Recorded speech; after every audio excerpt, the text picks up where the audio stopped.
So instead of thinking in terms of pro-dog versus anti-dog, which is admittedly a dumb example, let's think about a survey question that asks something like, are you pro-choice or are you pro-life?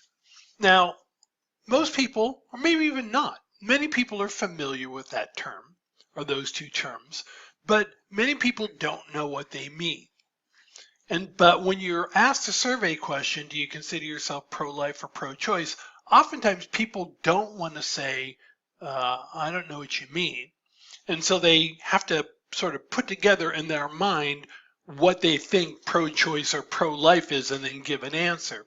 So let me give you an example from actual public opinion polls.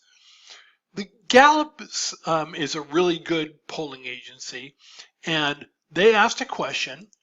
It's on the screen right now. The question is, with respect to the abortion issue, would you consider yourself to be pro-choice or pro-life? And they show the responses over time from 1995 to 2021. Now, for the purpose of what I'm talking about, I'm not particularly interested in the trends, although I do think it's interesting that in 1995, 56% called themselves pro-choice, and by 2021 that number was down to 49%. But from 1997 on, it's been pretty much consistent. The country has been pretty much divided over that question of pro-choice or pro-life. But what does pro-choice or pro-life mean? So for example, if you in your personal life would not have an abortion under most circumstances, that would probably make you pro-life. But if you had those personal feelings, but didn't think the government should regulate that, in other words, you thought that other people should be able to make that decision between them, their doctors, their God, however they make those decisions, does that make you pro-life or pro-choice? You personally, in your own personal life, wouldn't have an abortion, but you don't think the government should regulate it. It's hard to know. I don't know that there's a clear, obvious answer to that question. But you can see here that at least by 2021, the country is very split. 49% say that they're pro-choice, 47% say they're pro-life. Okay, so what does that mean? Well, here's another question they ask in the same surveys. Do you think abortion should be legal under any circumstances, legal under certain circumstances, or illegal in all circumstances? And what you can see is 3 different lines. The green line represents people who say that they should be legal under all circumstances. I think we can clearly call those people pro-choice, right? They think an abortion should be legal at any time that a pregnant woman wants to get an abortion. The dotted green line, and 32% by the way, in 2021 said that they thought abortion should be legal under any circumstances. The dotted blue line are those who say that it should be illegal under all circumstances. And that's 19% of the public.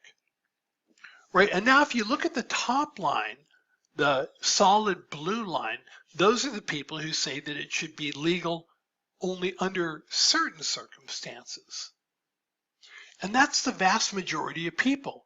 48% say that it should be legal only under certain circumstances. Are those people pro-life? Are those people pro-choice? Are pro-choice and pro-life people mixed into there? And if those 48% in 2021 include people who call themselves pro-choice as well as people who call them pro-life, well then what does that whole phrase, pro-life or pro-choice, tell us? It doesn't tell us very much.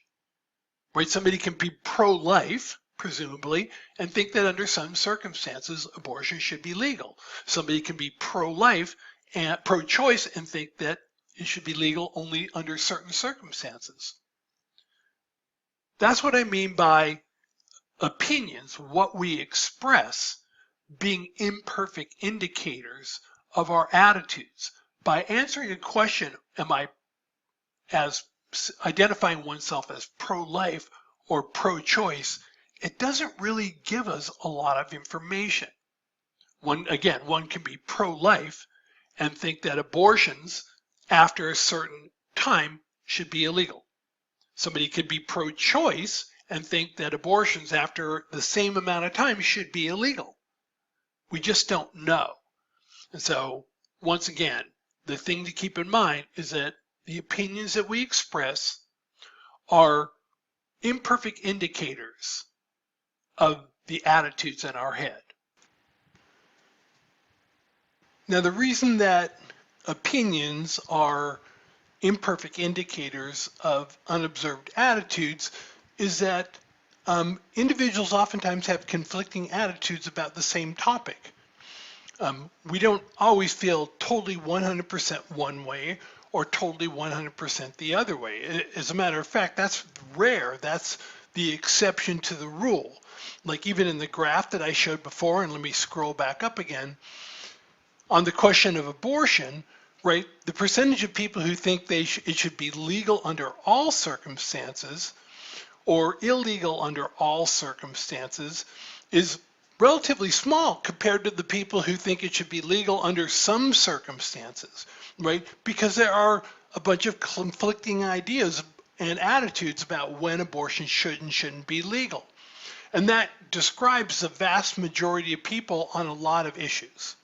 So that's one thing to keep in mind. Attitudes can't be observed.